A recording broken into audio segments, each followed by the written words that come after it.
Bonjour, je suis le professeur Rocht, microbiologiste de formation, et j'enseigne cette matière aux étudiants de médecine dentaire de Casablanca. Aujourd'hui, nous allons parler de l'écosystème oral. Nous allons traiter ce chapitre de façon brève et nous aurons l'occasion de bien le détailler en présentiel. Alors, c'est quoi un écosystème? Prenons ici l'exemple d'un étang. Dans le mot écosystème, nous avons le préfixe éco, qui vient du grec et qui signifie maison, et du mot système, qui veut dire un assemblage d'éléments formant un ensemble qui est régi par des lois, par des contraintes. Que nous dit donc cette définition? Un écosystème est un ensemble dynamique. Dynamique, c'est-à-dire qui est actif, qui bouge, qui change. Ce n'est pas quelque chose de figé. Les organismes vivants dans cet étang, qui sont les plantes, les animaux, les micro-organismes, interagissent entre eux et avec leur environnement dans lequel ils vivent, dans le milieu dans lequel ils vivent. Maintenant que nous avons défini ce que c'est qu'un écosystème en général, revenons à notre sujet et voyons ce que c'est que l'écosystème oral. Bien entendu, on va parler de l'écosystème oral humain. L'être humain est constitué d'environ 10 puissance 13 cellules et il est l'hôte d'environ 10 puissance 14 micro-organismes.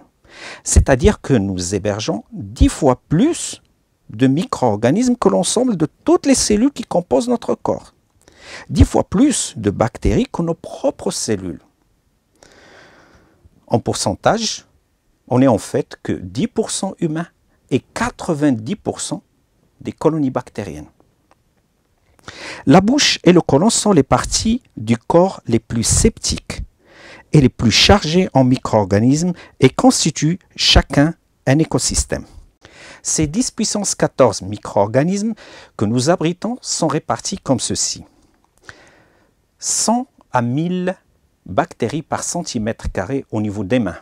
Au niveau des aisselles, c'est 10 puissance 6 à 10 puissance 7. Au niveau du cuir chevelu, c'est aux alentours de 10 puissance 6 bactéries par centimètre carré. Au niveau du front, c'est entre 10 puissance 4 et 10 puissance 5. Au niveau des sécrétions nasales, ça tourne autour de 10 puissance 7 bactéries par gramme.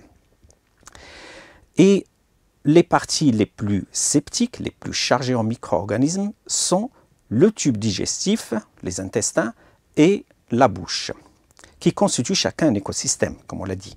Donc, au niveau de la matière fécale, nous avons plus de 10 puissance 8 bactéries par gramme de matière fécale. Et au niveau de la salive, et plus précisément au niveau du biofilm dentaire, le nombre de bactéries par gramme est de 10 puissance 8. La flore buccale comporte plus de 500 genres et espèces bactériennes différents.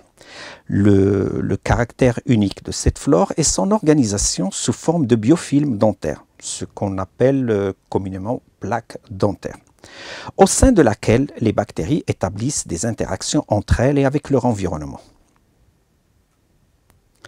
Dans un écosystème tel qu'un lac, on va trouver de l'eau, des poissons, des plantes, des algues, des bactéries, etc. Alors que la composition de l'écosystème oral est différente. Elle constitue une niche écologique où cohabitent plusieurs éléments. Cette niche correspond à toutes les zones exposées au bol alimentaire, à l'auto-nettoyage par la salive et qui sont susceptibles d'abriter des micro-organismes.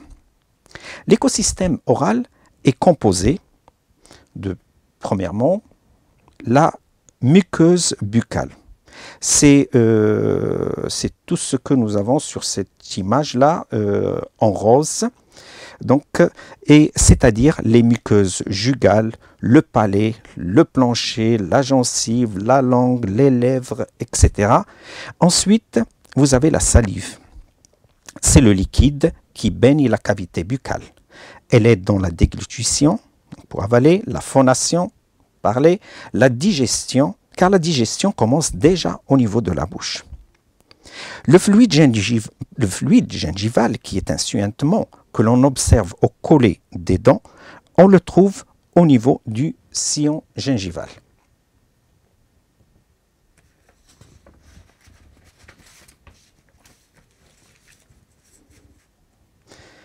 Quatrième élément de l'écosystème buccal ou oral, c'est les aliments. Ce sont des éléments externes transitant dans le milieu buccal. Bien entendu, ils ont un rôle, ils peuvent modifier la flore, ils peuvent interagir avec les autres éléments de cet écosystème oral. L'organe dentaire, c'est l'ensemble des dents qui ont pour rôle la mastication, la phonation, l'esthétique. Et enfin, la flore buccale, c'est-à-dire les bactéries, les champignons, les virus, les parasites, dont certains sont résidents de la cavité buccale et qu'on trouve tout le temps dans la bouche, donc c'est de la flore commensale, et d'autres qui sont que de passage. Les bactéries sont les représentants les plus importants au niveau de cet écosystème.